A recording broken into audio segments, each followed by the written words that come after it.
Hey guys, welcome back to the Silent Sales Machine Radio Podcast. I'm Ryan Rieger, again here guest hosting. And just again, what an honor to be able to do this. I never would have imagined a few years ago when I met Jim Cochran back in 2012 that I would be doing a podcast for him. So this is crazy for me personally. So I'm just grateful for this opportunity, grateful to serve this community in this way. Guys, there's so many amazing success stories in this group. It's just unbelievable. I'm super proud of everybody in this group, everything that you guys are doing, and just congrats on taking action. But today we're talking with somebody who is very familiar to this community. This is her first time actually on the podcast, Jenni Hunt. She's my partner in the Proven Private Label group that we have here. She and I have done various projects together. She had the Holiday Toy Guide many years ago, and she's been a friend of this community, a blessing to this community for a very long time. And she and I love to talk about how to take something that you're passionate about, something that you're interested in, and turning that into an income. It's the E of CES. So if you remember from Jim's book, Silent Sales Machine, he talks about the C, the E, and the S.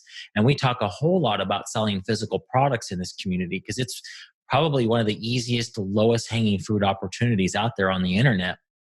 But there's also the E model, which is taking something that you love to do, something that you're interested in, something that you're good at, and turning that into an income. That could be a book, a course, one-on like coaching. It could be masterminds, live events. You know, all the stuff that Jim is doing right now with coaches, or with his with courses and events and books and all that material. So you could do the exact same thing off of something that you're passionate about. And so Jenni and I today are talking about finding your audience in unexpected places. So don't turn this off if you're just only selling physical products, because you're selling physical products, you have to have an audience as well. And so you're going to guarantee get some nuggets from this, even though we're primarily talking about folks who are wanting to take something that they're interested in and turning that into an income. So we'll be right with Jenni right after this. Jenni, welcome to Silent Sales Machine Podcast. Thanks for being on with me. Appreciate it. Yeah, my pleasure. This is your first time, right? It is. I am excited to be on. Awesome. Yes. Good. We should have had you on a long time ago. I don't know. Oh, you've been such an awesome benefit to this community, helped a lot of people, and you and I have worked together, and you worked with Jim for a long time. So just grateful to have you on and your expertise, and thank you for everything that you do in this community. It's such a blessing, and thanks for working with me for so long on the private label group and build your income streams group and all that. You're welcome. It's been fun. It's been an adventure, a fun ride for sure. Yeah, we've worked together. I always forget. 2015, I believe, was the private label mentoring group. Yeah. Crazy. Private label, the easy way, proven private label now. Yep. So yeah. Well, I met you through Jim's conference, the second CES conference. Guys, a side note, this is not what we're talking about today, but relationships are so key. Mm-hmm. My business would not be anywhere without relationships, especially with Jenni. And I'm grateful to Jim for that, for having a conference that we both wanted to come to. And so now look at what we've been able to do, and such an awesome opportunity to serve this community with you together. So it's fun. It's fun. Yeah. So today we're talking about the E of CES, guys. I know that we talk a lot about on this podcast physical products, because in our mind, that's probably one of the lowest hanging fruit opportunities. You can, like, if you have zero experience, $0, you can go to a garage sale, you can find stuff around your house, you can put it on Facebook Marketplace, put it on eBay, throw it up on Amazon, and pretty quickly have money coming in. But you guys also know Jim wrote a book called The Silent Sales Machine. And one of the strategies in that is the E of CES, and that's expanding your audience. And Jenni and I like to say it this way. It's basically taking something that you're passionate about, turning your passion into profits. I say sometimes interest into income. You turn your wisdom into wealth, taking something that you love to do, love to think about, love to talk about, turning that into income. And that's something that we're really passionate about doing. We love helping other people do that. And so that's kind of going to be the thrust of this episode. But if you're selling physical products, don't turn this off, because this is still going to be very relevant to you, right? Mm-hmm. Mm-hmm. Absolutely. I'm going to go right into, we talk a lot about in this community about when we, to grow, you start with your audience. You start with the customers. We, in the proven private label content and the bundling content I did with Lisa and the KDP stuff, anything that we teach, we always start with where are the customers? What do they need? And then how can I serve them? So we have a little, I don't know if it's not really a formula or anything, and it's not a secret, but this idea of serve, engage, grow. And if you want growth, you've got to serve and engage, which starts with finding your audience, right? Yes. Yeah, Jim says it all the time. You got to find your audience. If you're selling physical products, you have to find your audience. And thankfully, a lot of us sell on Amazon. The audience is already there. So it's not like you have to build this beautiful website and then hope people come to it. You can just throw your products up in front of hundreds of millions of people right away. And so if you have any product, you just were mentioning right before we hit record that anytime you have something to sell, you have to find an audience. And that might mean going to a place that it's already built or building your own. And it's a lot easier if you go where they're already at. Yeah. Okay. So let me back you up just a minute, because what I heard you just say was, if you have something to sell, you need to go find your audience. Well, we actually twist that around, right? So we find our audience. Yes, Amazon has a big audience, but within that, we niche down and we go, okay, where, what types of beanie caps are people looking at? Are they even wanting to buy beanie caps? And and then we go and we find, oh, look, people want purple beanie caps with ears or something on them. I don't know. And so, and so that gives us, we listen to the customer, that serve, engage, grow. I go back to that. We serve them and we engage with them. We listen to them in some way and we learn how to serve them better. And then growth comes on the other end. It doesn't matter. Like you said, it doesn't matter if it's physical products, beanie caps, camping tent stakes, aquarium equipment, fitness equipment, grocery items. It doesn't matter if it's any of that. It could be coaching services, though, as well, consulting. It could be digital products, courses, and even events, live events or, workshops, any of that stuff. That if you serve and engage, you're going to grow. You're going to find out what they want. Yeah. They might not even want beanie caps. Maybe it's, baseball caps, baseball caps instead. And so you're like, thank God I didn't go and order a whole container load of beanie caps and have them sitting in my garage waiting for them to sell. Yeah, you're right. It's the audience really should come first. Like, who am I trying to serve? What do they need? Let's bring that to them. Yes. Then it's going to sell because you already know in advance what your audience wants. Right. But I know where you were going with that, because you were talking about Amazon being the place for physical products, that really is, the traffic's already there. Yeah. But even with Amazon, you don't, and this because it's what we teach. We don't say, okay, let's think of a product, let's order 5 million of them and then throw them on Amazon because they're going to sell. No, they might not. They might, it's possible. But you do your research in advance. You validate. You're essentially looking, is there a market here? Even on Amazon with 200 and some million people on there all the time, you still have to look and see, is there a demand for it? And the same way with courses, books, taking something that you're passionate about. Is there a demand for this passion that I have? Right. Okay. Cool. How do we do it? That's the question. There's a million ways to do it. We've explored a bunch on our own, but we have a favorite. And in case you guys don't know us, we really like Facebook. There's a lot of opportunity there on Facebook, and there's groups. There's already audiences there. A lot of times, and there are strategies inside PAC and whatnot that talk about how to build an audience so that you can serve them and engage and grow. But one of the things that we've discovered is there's a lot of value in leveraging existing audiences that are already there. And Facebook is a gold mine for them. Yes. So we found some crazy groups, or I'm telling you, there are groups for everything. And then guys, as you're listening to her, as she's speaking these out here, just realize if you have something that you're passionate about, interested in, and you're thinking, man, it would be really cool if I could take this interest and turn it into something that generates income for me. Listen to some of these groups, because I guarantee your audience, there are people out there that also care about the thing that you care about. And the reason we're doing this, the reason we pick Facebook, because there's so many different, Jenni just said, there's so many different ways to find your people. You could be on all these social media platforms, and it can get overwhelming to figure out, I need to be everywhere. I got to do a blog. I got to have a YouTube channel. It's great if you do, but man, let's just focus on one. And Facebook is an easy one to get started. And it's a way to validate, is my people out there? Is the people that I want to serve? Are there other people out there that want to learn or are interested in the same thing I am? That's a great way for you to kind of get involved there and then decide exactly what you want to bring to them. So yes. What are some of the crazy, not even have to be crazy ones, but some of them that you're going to mention are a little bit like, wow, there's a group for that. I know. And, it's fun. I mean, we like to have fun. And so I'm always blown away by some of the crazy things that we find. But I'll tell you what I look for in a group that I'm going to get involved in. So like Ryan was saying, you want to find, what are you interested in? What's your product? It might not even be something you're interested in, but other than you have a product that you're interested in growing. Okay. So what's the market base around that? What does that look like? Who are the people? Who is your audience? But if you are looking to expand into, monetizing your interests or your passion, your knowledge, you had a great list there. Wisdom to wealth, your wisdom interest. into wealth, your interest in income, and your passion into profits. Right. That's awesome.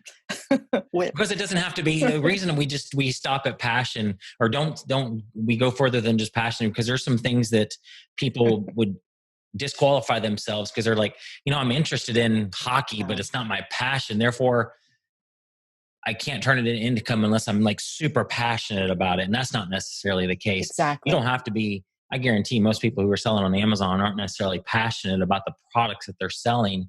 They're getting into it as an opportunity to earn some extra money. Now, they might get passionate about it after, like, wow, I'm selling a whole lot of bath bombs, like we talk about in our private label group. They might decide to go deep in bath bombs and have a Shopify site for it and get passionate about after they see the market. But it doesn't necessarily have to be something that's like, I've loved this since I was 5. I mean, it's just something that you're interested in and you see in market for it, and you see a way to serve the folks that are also interested in that same thing. I think Jason Miles is a great example of that because he is so passionate about doll clothes. Right. He really isn't, but he is. I mean, it's that, it was not his dream, but if you guys don't know Jason Miles, you need to know him and look him up. He's in the community for sure.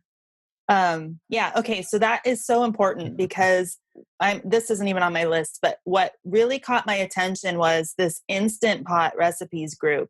This was, I think it was last year. And we're talking about Facebook groups here, right? Facebook groups. Absolutely. Yeah. So on Facebook, there's more than one of these, but there is an Instant Pot recipes group that has, I think, close to 3 million people is where it's at, 2 to 3 million. You get over 1 million and I stopped counting, but, and I don't even know how many posts a day, but I'm like, seriously, there's that many people who are interested in Instant Pot recipes. And my guess is, here's the thing, they're not monetizing that group. Sure. So it's probably just a group of people all interacting and there's no, I mean, maybe people are in there monetizing, but I doubt it. I've seen so many groups where the admins, in fact, I'm part of a super admin, whatever group, I forget what it's called, but that Facebook invited admins for groups into, and it's their team, Facebook's team. And there's lots of people there who have no clue how to monetize their groups. And they have huge audiences around whatever. So one of them, so there's the Instant Pot. Another one that we found recently is, this is the name of the group, Animals Are Best Friends. Okay. And that group has 24,000 people in it and 650 posts a day about animals being your best friend. Wow. So if you're interested in animals, there are 24,000 people and 650 posts. So that's engagement. That's people interacting. So you could go into a group like that and just serve. Yeah. What do you mean by serve? When you say serve, then what are you talking about? That's a great question. So, okay, let me give this example. This is my own example of, I went into this group, joined a group. It had, I think it's around 300,000 people in it now. And it's actually a group for women entrepreneurs. And I was in there just a few days. And I talk a lot about KDP, Kindle Direct Publishing. And somebody was asking a question about self-publishing. And so I answered, and then I got a little bit more interest. Well, tell me more. And so I did. And I literally just went through the overview of the course that is inside PAC of KDP. I talked about, well, you can validate ideas so you're not wasting any resources. And this is how you do it. We use the 3 R's to validate. And I said what they were. And I just gave like this little mini course in the comments. Yeah. And I instantly had like 30 to 50 people, and it grew from there. That was just, initially comment, or not commenting, but actually private messaging me about what I was doing. They wanted to know more. And I was able to send them to the course, and, it grew from there. And even, I can't remember the topic, but we were teaching a class recently about how to grow your audience and using what we're talking about today. And there was a post I had made. I asked people in that same group, how many of you have multiple streams of income? And if so, how many? Yeah. And I think like within a week, I had 600 comments. So what I was doing was, that wasn't really serving. That was more engaging. I was getting engagement. But when I was commenting on that first example, sharing KDP, I was serving, and I was just going in, giving information. Now, I shared exactly what I share in the paid course. Of course, it wasn't the whole thing because it was just in this comment. Right. But I gave them valuable information based on my own experience, based on my expertise and what I know. And it was helpful for them. And it gave them an experience with me. And so then they wanted to engage further. And it opened up doors for me to grow in that business relationship with them. And so that's what I mean. You go in there and you start interacting with the people and listening. So I actually turned off the feed for that group because it was overtaking Facebook for me. And there was not 650 posts a day. Well, maybe, I don't know. It just was taking over. And so every once in a while I'll go in there, and every time I do, I look and I listen, and there's so many posts in there about self-publishing, people asking questions. And so I know that that's a hot spot for entrepreneurs. Yeah. And that helps me know how to serve the entrepreneur marketplace better. So my market might be entrepreneurs, but then going into these groups allows me to niche down and be more specific about how I'm going to serve them. It's just like with Amazon, when you go, okay, I'm thinking there's an interest in beanie caps. I want to know it's not just beanie caps. It's, oh, look, people are actually searching more for the purple beanie caps. That's what getting in a group does, is it allows you can go into a beanie cap group, and there might be one, I don't know. And as you're listening to the group and the community, you learn what it is that they're really interested in, and that allows you to serve them better. So that's what I mean by that serving and engaging. Well, you just gave the formula, it's perfect formula. If you guys are thinking, I'm interested in animals, pets, let's find other people that are interested. You probably already are a member of some Facebook groups dealing with that niche because you're interested in it. So just turn it around and think of the group rather than just a place for you to be involved and share your experiences.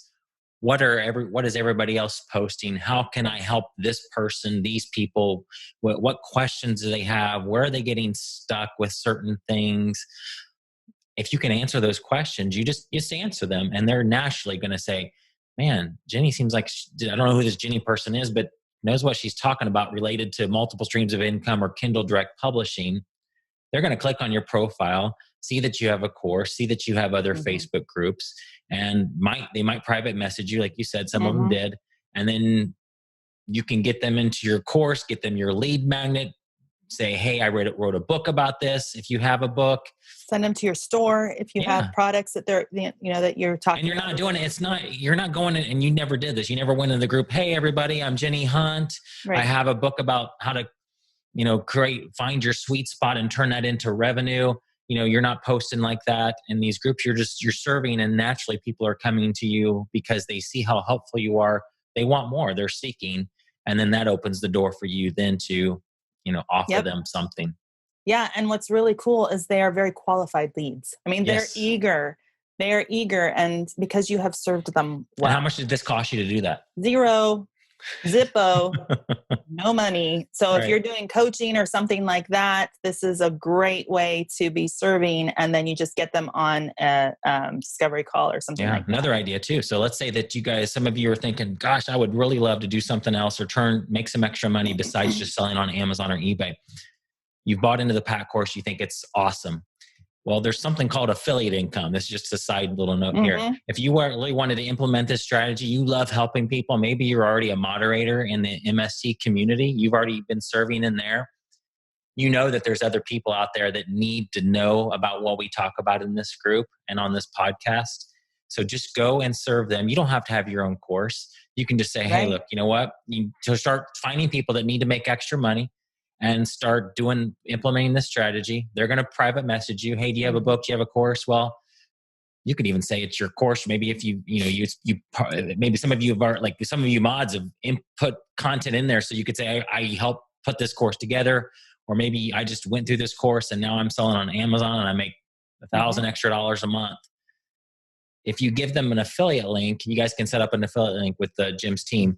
You can make money on that if that person goes and buys a proven Amazon course or Amazon 101 or any other thing in Jim's list, essentially, of products.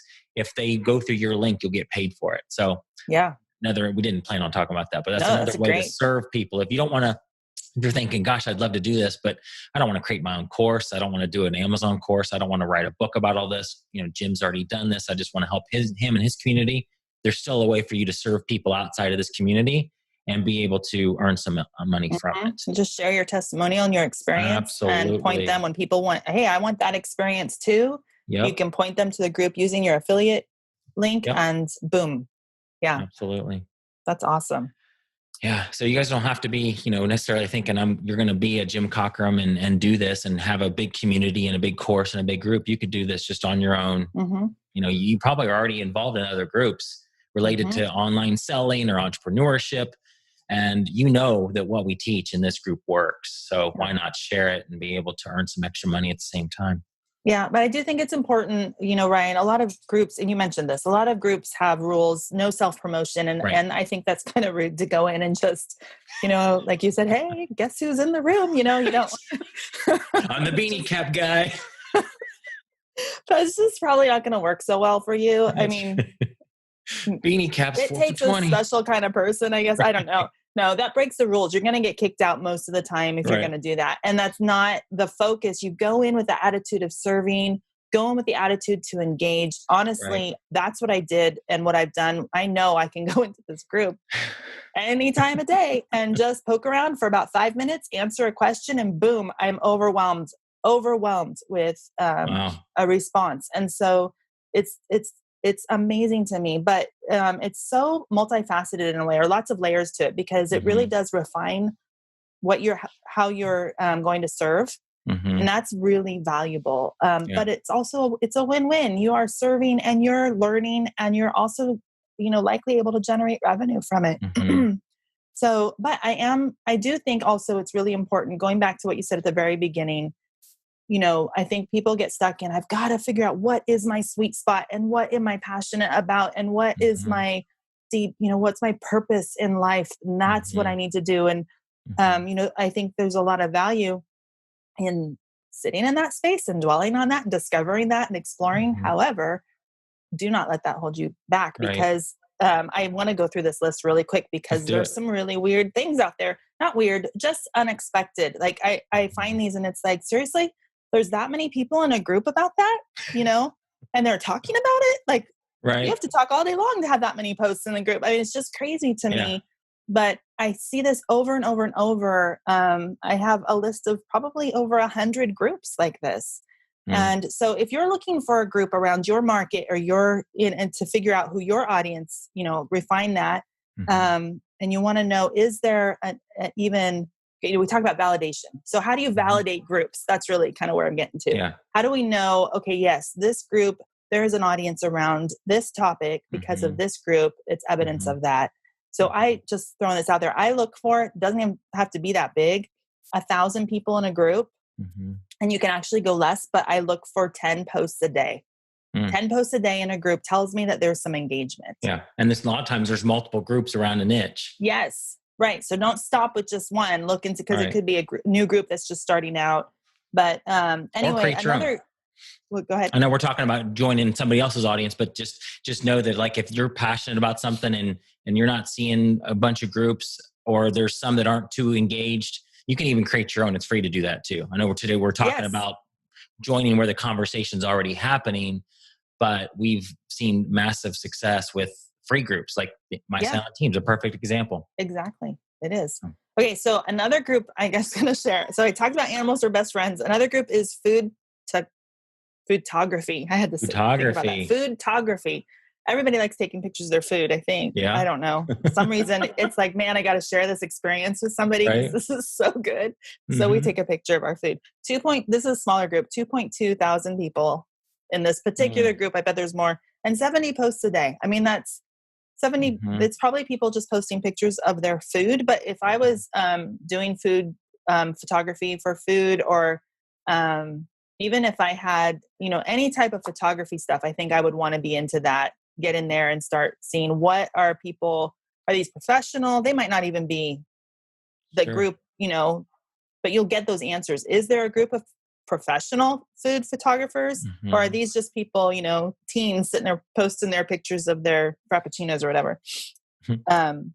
Let's see. Beta fish keepers was another one. 111,000 people and 830 posts a day in there. 830. Beta fish. 830 posts a day. That's the kind of group where you don't follow it. You join it and then you just go in like once a week and pay attention because it will overtake your feed. That's too much. Yeah. But guys, that anything around beta fish, and that's kind of niched down.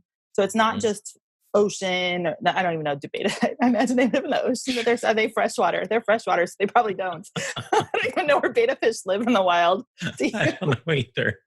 Pet stores. How about the scorpion one? I don't have that on the list. The scorpion keeper. Yeah, we talked about that before this.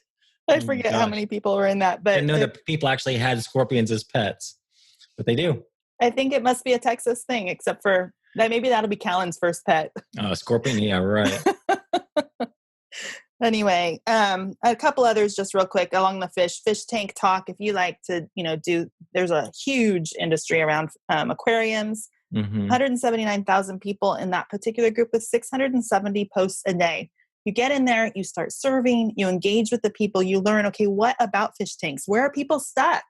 Those are the types of things you want to pay attention to. Like Ryan said a little while ago, what questions are people asking? Is there a theme around that? Where are people stuck? What joys are they sharing? What are they excited about? What are they overcoming? That's all incredibly valuable information that helps you learn about your audience. And so you might go, man, you know what they really need is a certain kind of scrubber to clean the inside of their tank.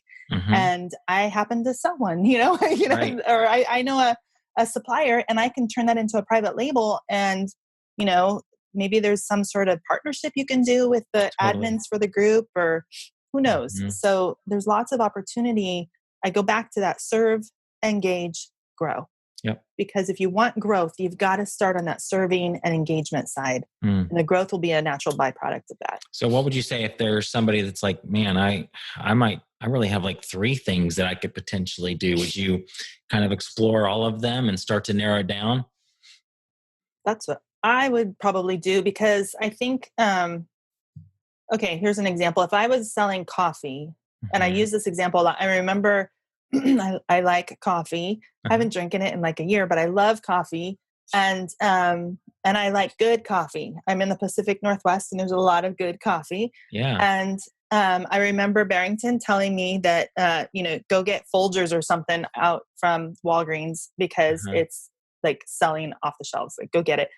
And I'm like, no, no, I don't. That's gross. To me, that was gross. And he's like, no, you are not your customer. You go and look, the customers are buying this. So I think if I was into coffee and I found a coffee group and I thought I might find a group and discover, wow, there is a whole group of people. In fact, there's a whole Folgers coffee group, that is getting involved will help me refine. And it will help me know. So I'm getting outside of my own lens. Right. And so I would say, go and lurk. You don't have to engage in all those groups, but if you have 3 different directions, you're not really sure, go see, is there even a group for this? And is there a lot of engagement? You might get into a group and go, you know what, actually, this is not what I was thinking. And I'm totally not interested in this. Right. So exploring is really valuable at that front. Yep. Just check out. You're looking for your audience, looking for your potential people you can serve. So it's taking something that you already know you're interested in coffee, or literature or history or whatever, you're wondering, can I monetize this? Well, probably, but let's go find instead of going and creating a coffee product, doing a deal with some coffee roaster or creating a course about literature or writing a book about it, you're finding your audience first. Do they even want this? And you're going to get ideas based on what you're seeing there. And then when you come out with your product, your service, your coaching, it's from a perspective of, I already know my audience wants this. I already know they need this because they've been telling me based on the interaction in these groups, essentially. That's what you're saying?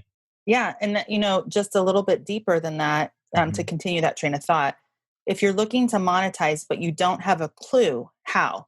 So Instant Pot recipes, man, I don't have a clue what I would do with that, but that's kind of interesting. I think I'm going to go in there and poke around. And that's where you start listening, and you will get product ideas. You will get ideas for services just by interacting with people. And when you're finding a group of people that are all around a particular market, that you will get it's such valuable market research. It is. It just is. And so because people will be like, you know what, I love my Instant Pot, but I really wish it came with a ladle that allowed me to do this. And so somebody needs to create one of these. And you're like, well, hey, maybe I could do that. I've got resources to do that, Right. Exactly. So, if you don't have a clue I don't know how foodtography, how to monetize that, but that's kind of interesting to me. Go in, and it doesn't have to be a long process. Right. Go for 15 minutes and go poke around in there, and you'll start getting some answers pretty quickly, especially when there's a lot of engagement and a lot of posts going on in the group already. That's why we want to look for that, at least 10 posts a day. But a lot of these are like well over 500 posts a day. Wow. So, but you'll know how to monetize it, which I think is part of serving. You'll know how to serve them by listening and paying attention. Okay, so we've got just a couple minutes left. So serve, engage, grow. So then the growth comes after. You're going in there, you're serving them, answering their questions. That creates interest, essentially. Like when you were in the Helping Women Entrepreneur group, they were like, wow, she knows a lot about KDP. I might be interested in writing a book. I don't know what to do. So she's the expert, it looks like anyway. She seems like she is. Let's private message her. How does that turn into growth? Right. So for me, I happen to have a funnel basically that I put people through, right? So I can give them, I can point them to the KDP course. I can point them to whatever their needs are after talking to them a little bit. Yeah. So that is growth as far as they move to customer very quickly because I have something set up. Yeah. If I didn't have something set up, though, that you can still grow, you need to have a place, something where you are getting them to engage with you and give them an opportunity to continue following you. And that can be as simple as having a business Facebook page to start. Right. So people, like Ryan, you had said, some people will go, and I don't know what these numbers are, but people will go look you up. They stalk you. Have you ever done that? I've done it. Sure. I've who is this person? And I go and I look at their profile and I look at what they're involved 15 minutes later, you look at all their photos. I know, it's a black hole. That's right. And then you find out you have a mutual friend and then you're talking to them. But the point is that people are going to stalk you. And so you can have have a Facebook business page. You should totally have one. And you link it in your personal bio. So when people go and look to find you, they can get to you somehow. You can have your Amazon store, Shopify store, any of that stuff in your bio. Okay. So that's one way. You want to be able to harness that traffic that's going to be coming your way as you're serving. And that harnessing will grow your audience. You eventually want to move that into email, which is beyond what we're going to talk about here because we're at the end of time. But, some sort of opt-in, get them into an email. But if nothing else, get them following you or involved in some group on Facebook. That's free. Yeah. You want to be able to continue that relationship with them and then move them into, so that's growing your audience, which it can move into growth as far as, income. Perfect, guys. There's a lot of information here in this episode. We could go so much deeper, and we do when we have other conversations, and we're on my podcast, we've gone much deeper, and we're going to be talking more about this even in Jim's community, because we know some of you are like, yeah, I love Amazon. But you're like, you know what? I really want to do some of the other things that he talks about in Silent Sales Machine. I want to become a coach. I want to become a consultant, or I want to turn something I'm interested in into an income and have Amazon going at the same time. You bolt that down. Let's move over into these other strategies that he talks about. So Jenni and I love to talk about it, so we will. And Jenni, thanks for being on with me. Appreciate My pleasure. it. It's good. All right. We'll see you next time, everybody.